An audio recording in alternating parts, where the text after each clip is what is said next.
معاملہ جو ہے جو چل پڑا ہے بڑی طاقتوں کو بھی اور چھوٹی طاقتوں کو بھی مل بیٹھ کر جو سر جوڑنا پڑے گا کہ اس طرح نہیں ہوتا. یہ نہیں ہو سکے گا کہ ایک کوئی فلسفی, جس طرح آپ کو یاد ہے جب سوویت یونین ختم ہوا تھا تو اس وقت وہ اینڈ آف ہسٹری انہوں نے فرانسس فوکویاما نے تھیوری نکال دی تھی کہ اب لبرل ڈیموکریسی کی جیت ہو گئی اور کیپٹلسٹ اکانومیز کی جیت ہو گئی, اب دنیا ختم.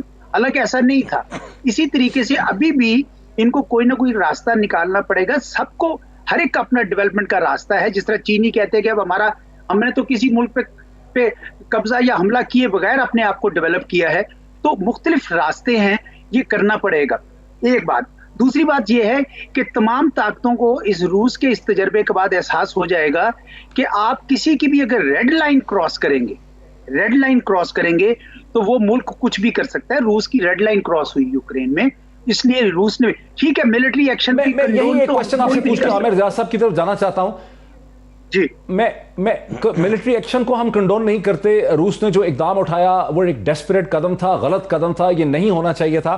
لیکن امریکہ کے جو بہترین ایکیڈیمکس ہیں ریئل اسکول آف تھاٹ کے, جیسے پروفیسر جان مرشمر ہیں جو شکاگو یونیورسٹی سے جن کا تعلق ہے, اور ان سے یقینی طور پہ آپ کی ملاقات بھی شاید کبھی ہوئی ہو یونیورسٹی آف شکاگو. ان کا میں 2015 سپٹمبر کا ایک لیکچر دیکھ رہا تھا یونیورسٹی میں, جس میں انہوں نے 2014 کے بعد کہا کہ امریکہ کو رشیا کی ریڈ لائنز کراس نہیں کرنی چاہیے اور یہ ویسٹ سراسر ایک غلطی کر رہا ہے. یہی پوزیشن ہینری کسنجر نے بھی اس میں لی کہ ہمیں روس کے بارڈرز کے قریب نہیں جانا چاہیے, نیٹو کو ایکسپینڈ نہیں کرنا چاہیے, ہمیں انفیکٹ چین پہ فوکس کرنا چاہیے اور ہمیں روس اور چین کو قریب نہیں آنے دینا چاہیے. کیا وجہ ہے کہ جبکہ سارا فوکس چین پہ کرنے کی کوشش کی جا رہی تھی, پیوٹ ٹو ایشیا, انہوں نے روس کے ساتھ پھڈا پیک اپ کر لیا؟ میرا یہ خیال ہے کہ امریکہ کی دلچسپی یورپ کے ساتھ ہے, کیونکہ یورپ کو ٹرانس اٹلانٹک الائنس پرانا تھا, لیکن ڈونلڈ ٹرمپ کے زمانے میں یورپ تھوڑا دور ہو گیا تھا امریکہ سے, جس کے نتیجے میں ان کی لنکیجز ڈیولپ ہو گئی تھی. تو ایک بار پھر امریکہ نے یورپ کو اس کرائسس کے ذریعے احساس دلا دیا ہے کہ ان کی ڈیپینڈنس سیکورٹی امبریلا امریکہ کے اوپر ہی رہے گا. اور میں بتاؤں آپ کو کہ ایک تھیوری ہے, کچھ لوگ کہتے ہیں شاید یہ کنسپیریسی تھیوری میں آ جاتی ہے, لیکن ابھی میں ایک گراف دیکھ رہا تھا کہ جو ملٹری انڈسٹریل کمپلیکس ہے اس نے اس قسم کے کرائسس سے کتنے بلین ڈالرز کمائے ہیں. تو جب یورپ کو خوف محسوس ہوگا روس سے اور روس کو خوف محسوس ہوگا یورپ سے, تو ظاہری بات ہے منڈی میں سب قسم کے اسلحے بکیں گے. اس لیے دنیا اس وقت, میرا خیال ہے کہ امریکہ کا ایک بہت بڑا یہ مقصد حل ہوا ہے کہ اس نے یورپ کو ایک بار پھر اپنے اوپر ڈیپینڈنٹ کر دیا ہے. جو تھوڑی دوری ہوئی تھی وہ بدل گئی ہے, اس لیے انہوں نے یہ رسک لیا. جی ٹھیک ہے, میں اس چیز کے اوپر پھر آتا ہوں. جناب عامر ضیاء صاحب, ایک اور بھی ایسی چیز ہوئی ہے, جنگیں ہوتی رہتی ہیں لیکن اس جنگ کے ساتھ پہلی دفعہ ایک ایسی چیز ہوئی ہے جو ہمارے وہم و گمان میں نہیں تھی. یہ گلوبل پلیٹ فارمز جو ہیں, گوگل, یوٹیوب, فیس بک, ٹویٹر, پوری دنیا کا, BBC, CNN, تو چلے مارے گولی پرانی بات ہوگی, انہوں نے سارا رشین کانٹینٹ بند کر دیا ہے, بلاک کر دیا ہے. اب سوال یہ پیدا ہوتا ہے کہ آخر انٹرنیٹ کا مالک کون ہے؟ بیکاز آپ وی چیٹ, آپ واٹس ایپ یوز کریں یا آپ وی چیٹ یوز کریں یا سگنل یوز کریں, آپ استعمال تو انٹرنیٹ سے ہی کرتے ہیں. تو اب یہ اس کا کیا ہے, اس سے کیا آپ کو کیا کوشچن کھڑے ہو گئے آپ کے ذہن میں؟ اچھا مجھے صاحب دو ایسپیکٹس ہیں. پہلی بات تو یہ کہ جب آپ بات کرتے ہیں گوگل کی اور جو دیگر پلیٹ فارمز ہیں, ٹویٹر جیسے, جس کو کہا جاتا ہے کہ جی عالمگیر پلیٹ فارم ہے, وہ ہم جیسے لوگ ہمیشہ سے کہتے تھے کہ جی مغرب کے ٹول ہیں جو اپنے وہ جو ان کا اسکول آف تھاٹ ہے, جو بھی ان کا ایک فلسفہ ہے, اس کو آگے بڑھانے کے. مجھے وہ وقت یاد ہے کہ پاکستان میں باقاعدہ بعض سفارت خانے جو تھے وہ سوشل میڈیا کو کس طرح سے استعمال کرنا چاہیے اس کے لیے باقاعدہ ورک شاپس کیا کرتے تھے, کہ انہیں پتا تھا اس کے ذریعے جو ہے, اور آپ نے دیکھا بھی ہوگا کہ بہت سارے تیسری دنیا کے ممالک میں یہ بجائے اسٹیبلٹی لانے کے ڈیسٹیبلائز کرنے کی وجہ بن گئے جو بھی ہمارے سوشل میڈیا کے ٹولز تھے. اور یہ اس میں کوئی وہ کہتے رہے, جس طرح وہ کہتے ہیں کہ جی جمہوریت جو ہے وہ ایک بین الاقوامی ایک وہ ہے, اور انسانی حقوق, ان کا تصور جو ہے وہ اس کو امپوز کرتے ہیں پوری دنیا پہ, اپنے جمہوریت کے تصور کو امپوز کرتے ہیں. اسی طرح وہ ان پلیٹ فارمز کو بھی, جو کہ بنیادی طور پہ مغرب کے یا ان کے سرمایہ دارانہ نظام کو آگے بڑھانے کے, تحفظ کرنے کے, پرپیچویٹ کرنے کے لیے ہیں, اس کو یہ ایک انٹرنیشنل پلیٹ فارمز کہتے ہیں, جو ظاہر ایکسپوز ہو گئے. ہم نے دیکھا کہ پھر اس کے جواب میں چین نے اپنے پلیٹ فارم بنانے شروع کیے, چاہے فیس بک کے مقابلے پہ انہوں نے بنایا, ٹویٹر کے مقابلے پہ بنایا. اب جو زیادہ اہم سوال ہے کہ جی انٹرنیٹ جو کہ عظیم شاہراہ ہے انفارمیشن کی, وہ کس کے قبضے میں؟ ایک زمانہ ہوتا تھا کہ آپ کوئی بھی ای میل بھیجا کرتے تھے تو واشنگٹن ہی کے ذریعے راؤٹ ہوا کرتی تھی. اب لیکن یہ بھی ہو گیا کیونکہ بہت زیادہ یہ چیز پھیل چکی ہے تو بعض ممالک کے درمیان اور کئی ممالک کے درمیان براہ راست تعلق بھی ہو گئے ہیں. گو کہ ابھی تک غلبہ جو ہے وہ بنیادی طور پہ مغربی ممالک ہی کا ہے. مغربی ممالک سے میری مراد امریکہ کا ہے. اسی کے تحت یہ تمام جو ہے یہ کمپنیز آتی ہیں جو بڑی جن کا آپ نام لے رہے ہیں جائنٹس کا. لیکن ساتھ ساتھ ہم دیکھ رہے ہیں کہ ایک پیریلل نظام بھی کھڑا ہو رہا ہے. وہ یقیناً اتنا بڑا اتنا مؤثر نہیں ہے لیکن اس پورے تضاد کے بعد موسیٰ میں سمجھتا ہوں کہ لوگ ضرورت محسوس کریں گے کہ اس کو زیادہ اسٹرینتھن کریں. مطلب ہے کہ پاکستان اور چین کے درمیان براہ راست بھی ایک انٹرنیٹ کا نظام ہے اور اس کو بالکل وہ نہیں کہا جا سکتا کہ جی اس کو امریکہ بالکل کیپ کر دے گا.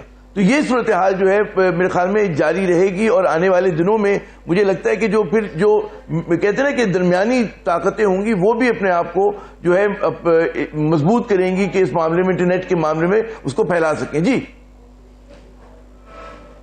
ٹھیک, بریک میں ایک لے لوں ناظرین, بریک لے لوں, بریک کے بعد واپس آتے ہیں, مزید اس پہ بات کرتے ہیں کہ آپ نے دیکھا کہ ان گلوبل جائنٹس کو جنہیں ہم سمجھتے تھے کہ یہ گلوبل ہیں وہ در حقیقت نیشنل نکلے اور ان پہ امریکہ اور مغربی حکومت کا ٹوٹل کنٹرول تھا اور ایک بٹن دباتے انہوں نے ان کو سوئچ آف کر دیا. بریک کے بعد مزید دیکھتے ہیں کہ ہندوستان اور پاکستان کے لیے کس قسم کے چیلنجز ہیں آفٹر دا بریک.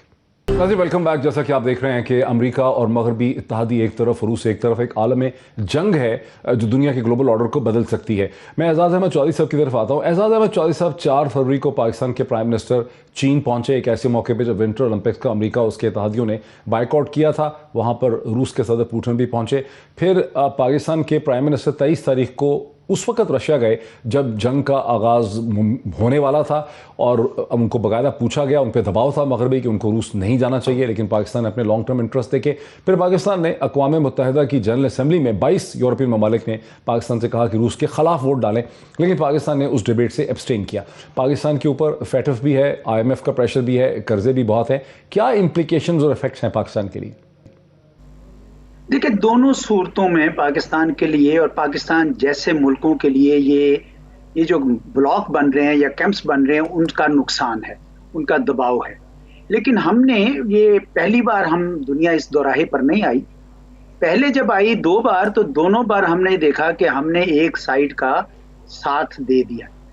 اس وقت تو بڑا اچھا لگا, سب اچھے لگ رہے تھے, ہمارے گن گائے جاتے تھے اقوام متحدہ میں, ہمارے لوگوں کو وہاں پہ بڑی بڑی پوسٹ دے دی گئی. لیکن ہم نے دیکھا کہ دور رس نتائج بڑے ہی پاکستان کے خلاف نظر آئے. اس وجہ سے اب ہمارے لوگوں نے یہ سوچ لگائی ہے کہ ہم کسی کیمپ میں, کسی دھڑے میں, کسی بلاک میں نہیں جائیں گے. لیکن دیکھیں, اب جو بھی فیصلہ کریں گے اس کی قیمت ادا کرنی پڑے گی. لیکن میں ذاتی طور پر یہ سمجھتا ہوں کہ پاکستان نے یہ درست فیصلہ کیا ہے کہ وہ کسی کیمپ میں نہیں جائے گا. اس کا یہ مطلب نہیں ہے کہ ہمارے امتحان کم کڑا ہوگا, امتحان تو پھر بھی کڑا ہوگا. آپ سوچ سکتے ہیں کہ اگر ہم صرف امریکہ کے ساتھ ہو جاتے کہ جی IMF سے بچیں گے, فیٹف سے بچیں گے, تو یہ جو چین کے ساتھ ہماری, جس نے ایسے وقت میں ہمارے ہاں سرمایہ کاری کی جب کوئی نہیں آتا تھا دہشت گردی کے خلاف جنگ کر رہی تھی, اور روس اور سینٹرل ایشیا سے جو آج پہنچے ہیں ان کے ہمارے صدر ازبیکستان کے, یہ سب کے سب کمپرومائز کرتے ہیں ہم. اگر ہم چین کی طرف اور روس کی طرف مکمل طور پر ہو جائے تو لوگ کہتے ہیں کہ جناب آپ کی تجارت تو ساری ادھر ہوتی ہے. اس لیے پاکستان جیسے ملکوں کے لیے مشکل ہے. لیکن میں آپ کو بتاؤں کہ پاکستان سے بھی زیادہ مشکل ہندوستان کی ہے, کیونکہ ہندوستان تو باقاعدہ حلیف بن چکا ہے امریکہ کا, اور امریکہ نے سرمایہ کاری کر رکھی ہے اس کی ملٹری. لیکن اس کے باوجود ہندوستان نے سیکیورٹی کونسل میں بھی ووٹ نہیں دیا اور جنرل اسمبلی میں بھی ووٹ نہیں دیا امریکہ کے ساتھ. جی کیونکہ آج بھی دیکھیں, ابھی اس وقت بھی خبروں میں گرم ہے کہ کیا امریکہ کاٹسا کے تحت ہندوستان پہ وہ پابندیاں لگائے گا جب وہ S-400 بیلسٹک میسل ڈیفینس لے گا اس سے, امریکہ سے, روس سے. تو یہ اس وقت ان کے لیے کہیں زیادہ مشکل ہے کیونکہ وہ آلریڈی امریکہ کے پلڑے میں پاؤں رکھ چکے تھے. وہاں تو ہندوستان کو ویور مل چکا ہے. جی وہی میں کہہ رہا ہوں کہ پھر آپ کی بات ہو گئی نا جو آپ نے پہلے بات کی تھی کہ کوئی اصول نہیں ہے. اصل میں ہر چیز ان کے اپنے مفاد میں ہے. اگر وہاں پہ ان کے اپنے قومی مفاد میں ہے تو پھر کیا پاکستان کو اپنے قومی مفاد میں فیصلے نہیں کرنے چاہیے؟ یہ اس کا پہلا پہلو. میں ایک اور پہلو بھی کہہ دوں, پھر آپ بے شک عامر ضیاء صاحب سے پوچھ لیں. دوسرا پہلو یہ ہے کہ ہندوستان کی چونکہ اقتصاد مضبوط ہے تو آپ دیکھیں گے کہ اس پہ دباؤ کم آئے گا. لیکن جب پاکستان جس کے اندر اگر اس کے اندر ہاؤس ڈیوائیڈڈ ہو اور آپ کی اقتصاد کمزور ہوگی تو آپ پہ دباؤ ڈالنے کا زیادہ کوشش کی جائے. تو اس سے یہ سبق سیکھنا اور یوکرین سے بھی سبق سیکھے. یوکرین بھی ایک بٹی ہوئی قوم نکلی, ایک تقسیم شدہ قوم نکلی, تو اس وجہ سے وہ میدان جنگ بن گئی. تو پاکستان کے لیے بہت ضروری ہے کہ ہم اپنا گھر سیدھا کریں اور اقتصاد پہ توجہ دیں. اور یہ جو نیشنل سیکورٹی پالیسی میں ہم کہہ رہے ہیں نا کہ ہم اکنامک سیکورٹی پہ سب سے زیادہ توجہ دیں گی, دل و جان سے اب اس پہ لگ جانا چاہیے, کیونکہ یہی ہماری اصل ہمیں محفوظ کرے گی. جی مجھے ذرا عامر ضیاء صاحب کی طرف ایک سیاسی کویسچن لانے دیجیے. عامر ضیاء صاحب, امریکہ کے رد عمل کا اور امپلیکیشنز کا ذکر تو کر دیا اعزاز چودھری صاحب نے, بیسٹ اعزاز چودھری صاحب نے, لیکن آپ اور میں جانتے ہیں کہ امریکہ کراؤڈ کو اکٹھا کر کے امریکہ اورنج ریولوشن بھی لاتا ہے, روز ریولوشن بھی لاتا ہے, عرب سپرنگ بھی امریکہ نے پیدا کی, یورو میدان کا سارا تجربہ بھی یوکرین میں, جس کے نتیجے میں یہ جنگ اس وقت ہو رہی ہے, یہ وہی اورنج ریولوشن اور یورو میدان اور روز ریولوشنز ہیں جس کے خلاف روس جو ہے وہ ریئیکٹ کر رہا ہے. پاکستان کی اپوزیشن بھی اس وقت سڑکوں پہ نکلی ہوئی ہے. امریکہ کی حکومت اور مغربی اتحادی پریزنٹ حکومت سے بڑے سخت ناراض ہیں, نالاں ہیں. اگر پہلے انہوں نے صرف فائنینشیل ڈیفیکلٹیز بڑھائی تھیں تاکہ لوگ نفرت کرنے لگ جائیں حکومت سے, تو ہو سکتا ہے کہ اس وقت ان کا غصہ کو اور شکل اختیار کر لے. آپ کو خطرہ ہے کہ پریزنٹ حکومت ہی اب خطرے میں پڑ گئی ہے اس اسٹریٹجک پوزیشن کے بعد؟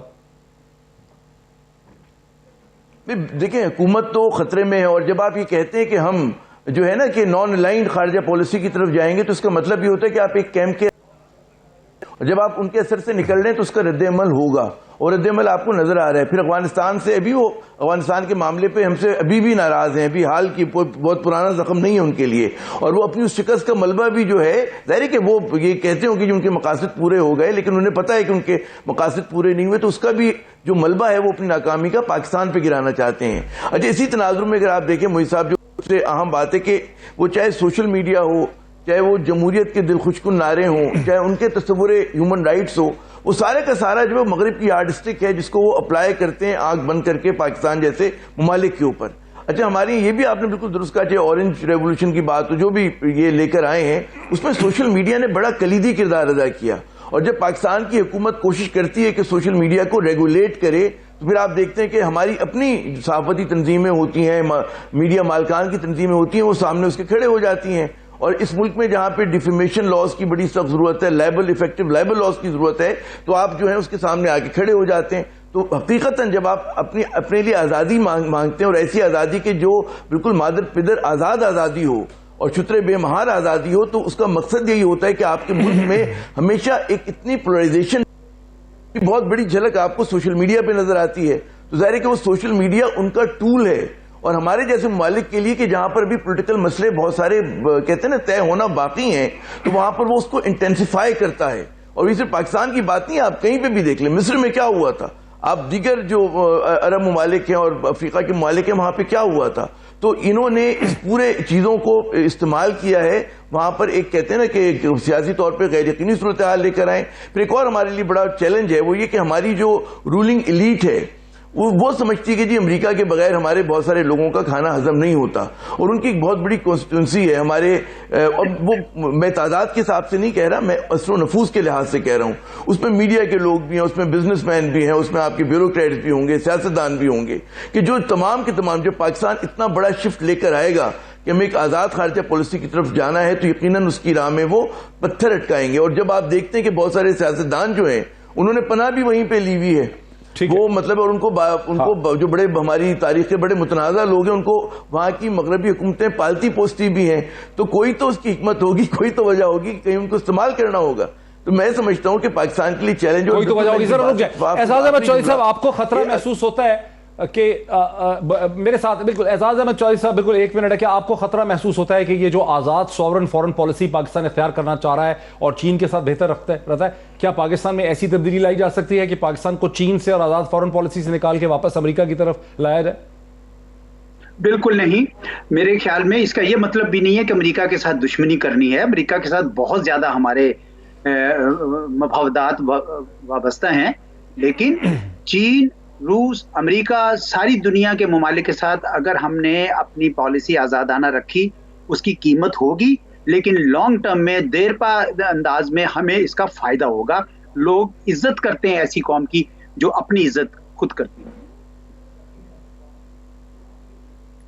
بہت شکریہ اعزاز علی صاحب کا، جناب عامر ضیاء صاحب کا. یہ ڈسکشن ہماری یہاں پہ ختم ہوتی ہے. بریک کے بعد ہم واپس آتے ہیں تو ہم دیکھتے ہیں، بات کریں گے ڈاکٹر فیصل سلطان سے جو پولیو کے حوالے سے جو پاکستان کے پرائم ڈیفیکٹو ہیلتھ منسٹر بھی ہیں، ان سے بات ہوتی ہے آفٹر دا بریک. ناظرین ویلکم بیک. جیسا کہ میں نے کہا کہ وقفے کے بعد ہم بات کریں گے پاکستان کے پولیو کیمپین کے حوالے سے، اور میرے ساتھ پرائم منسٹر آف پاکستان کے special assistant to the prime minister of Pakistan جناب ڈاکٹر فیصل سلطان، جن کا NCOC میں بھی رول ہے، انفیکشس ڈیزیز کے حوالے سے بھی رول ہے، میرے ساتھ اس وقت ویڈیو لنک کے ذریعے ہیں. ڈاکٹر فیصل سلطان صاحب ویلکم. سب سے پہلے تو میں آپ کو مبارکباد دیتا ہوں کہ پاکستان پہلی دفعہ 1 سال 1 مہینے سے زیادہ دن گزر چکے ہیں کہ پاکستان اب پولیو فری ہے. دنیا میں 2 ہی ممالک ہیں ناظرین، جو پاکستان اور افغانستان، جن میں پولیو تھا اینڈیمک، لیکن پاکستان 1 سال اور تقریباً 1 مہینے سے پولیو فری ہے. 0 کیسز جو ہیں ابھی تک سامنے آئے ہیں. ایک تو یہ بات ہے. دوسرا، بل اینڈ میلنڈا گیٹ فاؤنڈیشن کے سربراہ جناب بل گیٹس پاکستان میں تھے جہاں ان کی پرائم منسٹر پاکستان سے ملاقات ہوئی. وہ پولیو کے بہت بڑے چیمپئن ہیں دنیا میں. یہ بھی ایک بہت بڑا گورنمنٹ آف پاکستان کو، ڈاکٹر فیصل سلطان صاحب کو اس کی بھی مبارکباد ہو. ڈاکٹر فیصل سلطان صاحب، بل گیٹس کا جو کہ پولیو کے بہت بڑے دائی ہیں، بہت بڑے کیمپینر ہیں دنیا میں، بل اینڈ میلنڈا گیٹ فاؤنڈیشن، ان کا پاکستان آنا جو ہے، اس کا کیا بیک گراؤنڈ ہے اور اس کی کیا سگنیفیکنس ہے؟ اس کا بیک گراؤنڈ یہ ہے کہ مختلف موقعوں پر وزیر اعظم پاکستان کی ان سے جب بات چیت ہوئی تو وزیر اعظم نے ان کو دعوت دی کہ آپ پاکستان آئیں، اور انہوں نے کہا کہ بالکل میں آؤں گا، اور میری خواہش ہے کہ میں ایسے وقت آؤں جب پاکستان پولیو کی ایفرٹ میں اب کچھ نمایاں کامیابی حاصل کر چکا ہو. گزشتہ سال میری ان سے ایک ویڈیو اس کے اوپر براہ راست بات ہوئی، تب بھی انہوں نے یہی مجھے بات دہرائی، اور انہوں نے کہا کہ اگر آپ یہ ایفرٹ ایسی کریں تو پھر میری بہت کوشش ہوگی کہ میں پاکستان آؤں. تو ایک تو یہ تھا کہ چونکہ انہوں نے اور ان کی فاؤنڈیشن نے انسداد پولیو کے لیے بہت رقم بھی دی ہے، ایفرٹس بھی کی ہیں، وہ بڑے کمیٹڈ ہیں، اپنے کا بڑے اس کے کیا کہتے ہیں دائی ہیں. تو اس صورتحال میں جب 1 سال ہو گیا اور 0 کیسز تھے جنوری میں، تو اس کے بعد پھر مجھے ان کی طرف سے ایک وہ میسج آیا کہ وہ پاکستان وزٹ کرنا چاہتے ہیں. ہم نے وزیر اعظم کو بتایا تو انہوں نے کہا جی موسٹ ویلکم. تو اس صورت میں وہ آئے. یہ تو تھی بیک گراؤنڈ. وہ دیکھنا چاہتے تھے کہ کیا ایفرٹ ہو رہی ہے، جو پولیو ٹیمز ہیں، جو ایمرجنسی سینٹرز ہیں جہاں کے ذریعے یہ اعداد و شمار دیکھے جاتے ہیں، پلاننگ کی جاتی ہے، مینیج کیا جاتا ہے صوبائی لیول کے اوپر، فیڈرل لیول کے اوپر، لوکل لیول پہ، ساری ایفرٹ کو وہ اپنے آنکھ سے دیکھنا چاہتے تھے. تو ایک تو یہ، اور اس کا امپیکٹ یا اس کی جو اہمیت ہے وہ یہ ہے کہ ایک ایسی شخصیت جو انوویشن کی دنیا میں، بزنس کی دنیا میں، اور فلانتھرپی، یعنی انہوں نے بہت ساری دولت اپنی جو ہے وہ فلاحی کاموں میں دے دی ہے، ایسی شخصیت جب پاکستان آتی ہے تو اس سے یہ واضح ہوتا ہے کہ ان کا پاکستان، ہمارے سسٹمز، ہماری کین ڈو ایٹیچیوڈ کے اوپر کیا ان کا کانفیڈنس ہے. اور انہوں نے اس کے بعد جو کچھ لکھا اس کے بارے میں وہ بھی بہت پازیٹیو تھا. اور انہوں نے یہ کہا کہ وہ انگریزی میں بولتا ہوں کہ انہوں نے لکھا کہ جب انہوں نے NCOC اور NEOC دونوں دیکھے تو ہی واز بلون اوے. اب آپ کو پتا ہے کہ اس کا کیا مطلب ہے کہ میں وہ انتہائی جسے کہتے ہیں نا اس سے متاثر ہو کے گئے. اچھا، NCOC کی جو ایفرٹس ہیں اور اس کا جو سٹرکچر ہے اس سے بل گیٹس متاثر ہوئے، وہ امپریس ہوئے اس سے؟ جی بالکل. NEOC بھی اور NCOC بھی دونوں. NEOC پولیو والا ہے، NCOC کووڈ والا ہے. پہلے وہ پولیو والے پروگرام کو دیکھنے گئے، ظاہر ہے ان کا پہلا انٹرسٹ وہ تھا چونکہ زیادہ ان کا کام اس کے ساتھ رہا ہے، کوئی 1.5 گھنٹہ وہاں رہے، پھر اس کے بعد تقریباً گھنٹہ بھر وہ NCOC میں رہے. تو دونوں کمانڈ سینٹرز کو انہوں نے بالکل جسے کہتے ہیں نا گراؤنڈ لیول سے دیکھا. ہم ایک عجیب سی بات سنتے ہیں کہ پاکستان کی پولیو کیمپین، خود تو دیر لگ گئی پولیو پہ قابو پاتے پاتے، لیکن وہ جو پولیو کیمپین تھی اس نے NCOC کی مدد کی. اس کی کیا وجہ یا تک ہے؟ یہ بڑی انٹرسٹنگ بات ہے کہ پولیو کیمپین کے جو ایسٹس تھے اس میں جو کوشش کی گئی تھی، اور میں بتاتا ہوں وہ کیا چیزیں تھیں.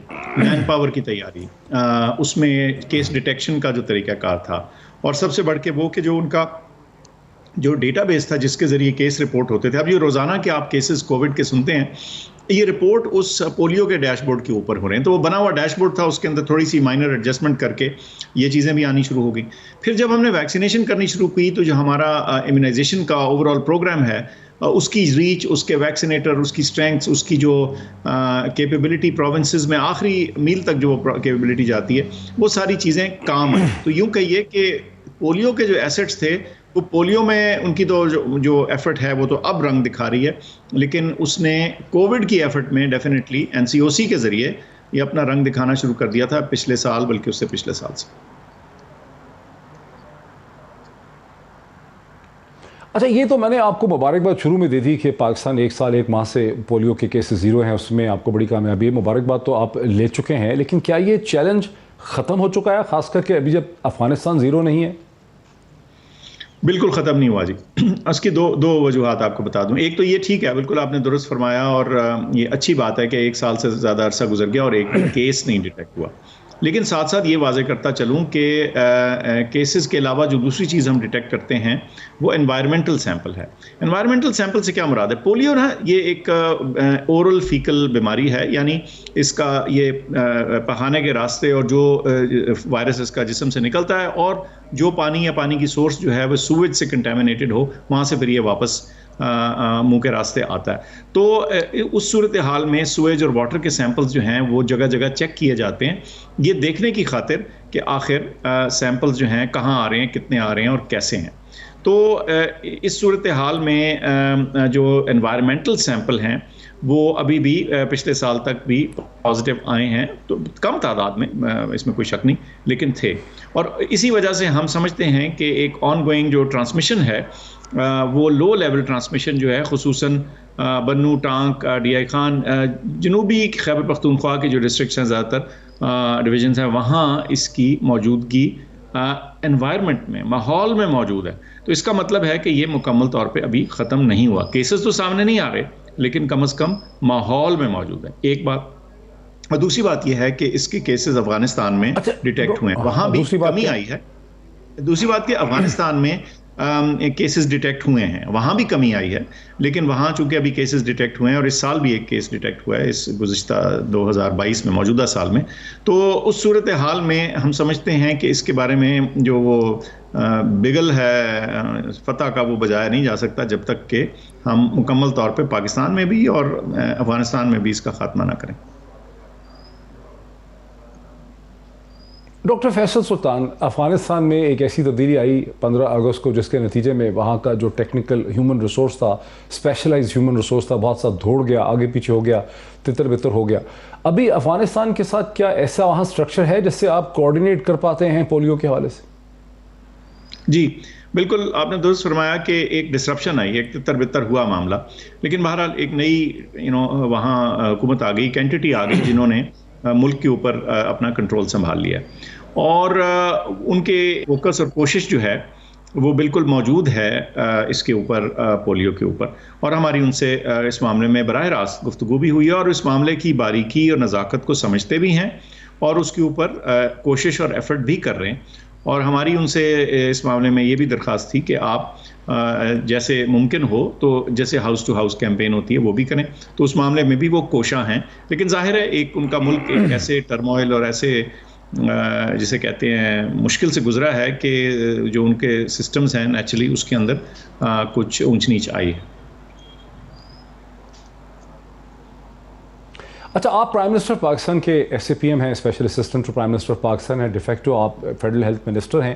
آپ نے اورو فیکل کی بیماری کا ذکر کیا، پھر آپ نے خیبر پختونخوا کے ڈسٹرکٹس اور علاقوں کے نام بھی آپ نے بتائے، لیکن یہ اورو فیکل مکسنگ جو ہے، جہاں پر سیویج کا پانی پینے کے پانی کے ساتھ مکس ہو جاتا ہے، اور وہ جراثیم جو بیماریاں کاز کرتے ہیں، جو ڈائسنٹری کاز کرتے ہیں، امیبک ڈائسنٹری کاز کرتے ہیں، بیسلری ڈائسنٹری کاز کرتے ہیں، جس میں پاکستان کی 40-50% آبادی ہے، یہ باقی پورے پاکستان میں کتنا بڑا چیلنج ہے؟ پولیو سے الگ ہر جگہ چیلنج ہے جی۔ دیکھیے یہ جس کو یہ نا پبلک ہیلتھ کی زبان میں لوگ واش یا واٹر، سینیٹیشن، ہائیجین، ان چیزوں کا ذکر کرتے ہیں، اور یقین کیجئے کہ امیونائزیشن تو اپنی جگہ بہت اہم ہے سو ہے، لیکن وہ تمام ممالک، وہ تمام جگہیں جہاں صاف پانی کلیئرلی میسر ہو جائے اور کنسسٹنٹلی ہو، تو وہاں بہت ساری یہ جو اورو فیکل یعنی یہ جو اس طرح سے بیماریاں پھیلتی ہیں، ڈائریا، ڈیسینٹری ٹائپ، یہ بھی چیزیں کم ہو جاتی ہیں، بلکہ بہت سی جگہوں تو ختم ہو جاتی ہیں۔ سو ساتھ ساتھ ان ایفرٹس کے جو بہت اہم چیز ہے وہ یہ ہے کہ ہم اپنی سینیٹیشن کے اوپر بھی غور کریں. اور اس میں جو اور سینیٹیشن کی پرابلم یہ ہوتی ہے کہ یہ صرف ہیلتھ کا ایشو نہیں ہوتا, اس میں یہ صرف پبلک ہیلتھ سے بیونڈ کی چیز ہے. اس میں لوکل شہر کی, گاؤں کی, محلے کی, اس علاقے کی گورننس, ادھر کا نظام جو حکومت کا ہے وہ کتنا افیکٹو ہے, وہ بھی چیزیں اس میں شامل ہو جاتی ہیں. تو میں سمجھتا ہوں کہ ملک بھر میں اس کے ویریبل چیلنج ہیں, کہیں زیادہ کہیں کم, لیکن اس میں تسلی بخش سچویشن ابھی نہیں ہے. اچھا, آپ کی حکومت نے 3.5 برس میں ایسا کیا کیا ہے پاکستان میں فوڈ سپلائی کو سیکیور کرنے کے لیے, پانی کی سپلائی کو امپروو کرنے کے لیے, health and hygiene and public health کے حوالے سے کوئی سٹیپس اٹھائے ہیں آپ نے؟ جی دیکھیں, میں سمجھتا ہوں کہ آلدو اس کا, جیسے میں نے عرض کی کہ یہ ڈائریکٹلی بہت زیادہ ڈائریکٹلی براہ راست ہیلتھ کا سوال نظر آتا ہے, لیکن اصل میں اس کے پیچھے بہت ساری دیگر چیزیں ہیں. میں سمجھتا ہوں کہ جو شہری سہولیات ہیں ان کی امپروومنٹ اور ان جگہوں کی, ان شہروں کی, پروونسز کی, ڈسٹرکٹس کی بہتر گورننس جو ہے, ان کے تمام سٹیپس جو لیے گئے ہیں وہ اس کے اوپر ایونچولی اثر انداز ہوں گے. لیکن یہ بھی ساتھ ذہن میں رہے کہ یہ کسی ایک سوئچ سے سارا ملک یا سارا پروونس نہیں ٹھیک ہوتا. اس میں چونکہ یہ لوکل معاملہ ہوتا ہے تو اس میں لاسٹ مائل کی جو امپلیمنٹیشن ہے ان بہتریوں کے لیے, سینیٹیشن کے نظام کو بہتر کرنے کے لیے, وہ اثر دکھاتی ہیں. ان میں کچھ وقت لگتا ہے لیکن یہ آپ کو کلیئرلی اس میں بھی ایک چینج دکھے گا. اچھا, coming back to the polio thing, ایک چیز جو ہم مسلسل دیکھ رہے ہیں, ایک تو پہلی جو پریشانی کی بات ہے, کسی حد تک شرم کی بھی بات ہے کہ باقی ساری دنیا کو 20 برس ہو گئے پولیو فری ہوئے ہوئے 99 سے یا 2000 سے, لیکن پاکستان اپنے آپ کو پولیو فری نہیں کر پایا. 20 برس گزر گئے, ابھی بھی آپ نے مانا کہ خطرے سے ہم ٹوٹلی طور پہ باہر نہیں ہوئے ہیں. چیلنج آپ کا ہے کیا وجہ ہے کہ حکومت بھی شور مچا رہی ہے, بین الاقوامی آرگنائزیشن بھی شور مچا رہی ہیں, ورلڈ ہیلتھ آرگنائزیشن بھی شور مچا رہی ہے, لکھا بہت جا رہا ہے, ٹی وی پروگرام بہت ہو رہے ہیں, لیکن آپ اس پہ قابو نہیں پائے؟ یہ بالکل آپ نے صحیح کہا, یہ نیشنل پرائڈ کا مسئلہ ہے. اور ہمارے لیے, میرے لیے بطور انفیکشس ڈیزیز ڈاکٹر, یہ بڑی جسے کہتے ہیں ندامت کی بات ہوتی تھی جب باہر کانفرنسز میں جائیں اور وہ کہیں کہ جی بس 2 ممالک رہ گئے ہیں, پھر افریقہ بھی نکل گیا, پھر 2 افغانستان پاکستان رہ گئے. اچھا, اس کی کیا وجہ ہیں؟ کچھ کا تعلق ہمارے لوکل ریجنل پولیٹیکل ٹرموائلز کی وجہ سے ہے جو افغانستان میں ہو رہا تھا, کچھ اس کا تعلق ہے, کچھ ہماری اپنی سسٹم کی کمزوریاں ہیں. پھر اس میں یہ بھی آپ کو بتاتا چلوں کہ یہ جس طرح ہم لو لیول پہ آئے ہیں, اتنا کم تو نہیں, لیکن اس کے قریب یا اس سے ملتی جلتی اعداد و شمار پہلے بھی آئی ہیں. لیکن جب بھی ذرا لیک آف اٹینشن ہو یا آپ کا بیسک پبلک ہیلتھ سسٹم اور امیونائزیشن سسٹم ویک ہو تو یہ اپنا دوبارہ سر اٹھا لیتی ہے. اچھا, ایک نمبر 1 آئٹم جو اس میں سمجھتا ہوں وہ جو ہماری موبائل اور ہارڈ ٹو ریچ پاپولیشنز ہیں, جن کو یہ اس طرح کا استعمال کرتے ہیں. موبائل پاپولیشنز وہ ہیں کہ وہ بارڈر کے دونوں طرف ہیں, گرمیوں میں ادھر آ گئیں, سردیوں میں ادھر چل گئی, مطلب یہ اپ اینڈ ڈاؤن ان کی موومنٹ چلتی ہے. اور بہت ساری موومنٹ جو ہے پھر پاکستان کے اندر بھی بلوچستان کے ذریعے, KPK کے ذریعے ہوتے ہوئے نیچے کراچی اور دیگر علاقوں میں بھی ہماری پاپولیشنز جاتی ہیں. جب وہ انڈاکیومنٹڈ ہوں اور وہ موبائل ہوں اور ان تک پہنچنا اتنا آسان نہ ہو, تو ایک تو یہ چیز ہے. دوسرا, جو ہمارا نارمل امیونائزیشن کا, جس کو روٹین امیونائزیشن بولتے ہیں, اس کا نظام اگر طاقتور یا زبردست نہ ہو تو بھی پھر ظاہر ہے یہ صرف پولیو کی کیمپین الگ سے اس چیز کو ختم نہیں کر پاتی. اچھی بات یہ ہے, the best thing is کہ جو نارمل روٹین امیونائزیشن کی کوریج ہے اس میں 10% کا اضافہ ہوا ہے پچھلے 3-4 سال میں, تو وہ بھی ایک کافی اچھی چینج آئی ہے. یعنی زیادہ روبسٹ ہو گئی ہیں ہماری امیونائزیشن کی کیمپینز, اور اس کا بھی ذکر انہوں نے بھی نوٹ کیا, بل گیٹس نے بھی, انہوں نے بھی اس کا ذکر کیا, اور دیگر جو انٹرنیشنل ادارے ہیں وہ بھی کر چکے ہیں. سو امیونائزیشن کی جنرل کوریج پور ہونا, mobile hard to reach populations اور ان تک رسائی نہ ہونا, پھر ایک پبلک کے اندر مسٹرسٹ اگر کسی واقعے کی وجہ سے آ جائے, یا اوور آل جو اسٹیٹ ہے, جو ریاست ہے, اس کی سروسز کے اوپر کم ٹرسٹ ہو, کچھ جگہوں میں یہ بھی ہوا ہے, تو پھر پاپولیشن کہتی ہے کہ آپ ہمارے لیے کیا کر رہے ہیں جا کے کہ ہم یہ پولیو کے قطرے پئیں, کیونکہ ہو سکتا ہے کہ وہ اس کو پرائرٹی نہیں سمجھ پا رہے اور وہ کہہ رہے ہیں کہ ہماری تو پرائرٹی کوئی اور ہے, ہمارا یہ سروس ہمیں دے دو, وہ دے دو, اور کئی دفعہ یہ اس قسم کا وہ لوکل بھاؤ تاؤ بھی وہ کرنے کی کوشش کرتے ہیں.